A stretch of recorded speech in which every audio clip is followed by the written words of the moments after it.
Et si je vous disais que votre smartphone vous provoquera un cancer de la rétine? Vous ne me croyez pas?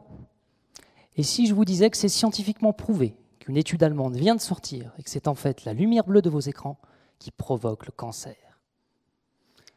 Qu'est-ce que je viens de faire ici avec vous? Je vous ai présenté un risque nouveau, un risque émergent. Voilà ce que j'étudie dans le cadre de ma thèse. Alors, rassurez-vous, cette histoire de cancer de la rétine, c'était une fake news. En revanche, la lumière bleue crée des insomnies et aussi des maux de tête. Sachant cela, et si vous adhérez à cette idée, vous allez en parler autour de vous, à vos collègues, à vos amis, en famille. Les médias influenceront aussi votre jugement. En somme, vous allez recevoir, mais aussi émettre des croyances. En tant que chercheur en psychologie sociale, je m'intéresse particulièrement à nos croyances envers les risques.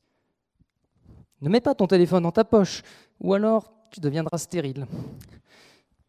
Fais attention mon pote, il ne faut pas que tu boives de l'eau en bouteille, c'est plein de phtalates. Oh non chérie, je t'avais dit de prendre des œufs bio, c'est meilleur pour la santé.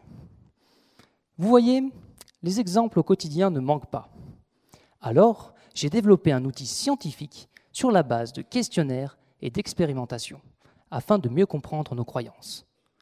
Par exemple, dans cette salle et grâce à mon outil, je suis capable de savoir qui parmi vous se représente le smartphone comme quelque chose de dangereux ou bien comme une innovation technologique.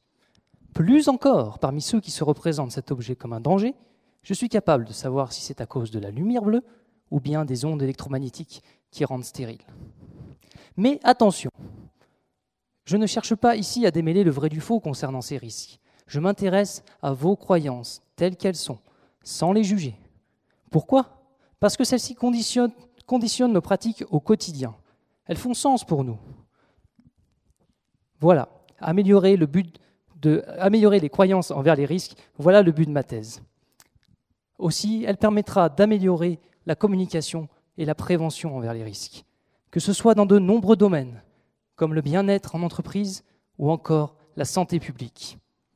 Vous voyez, la question des risques est omniprésente dans nos sociétés modernes, à tel point que j'aimerais vous soumettre une réflexion.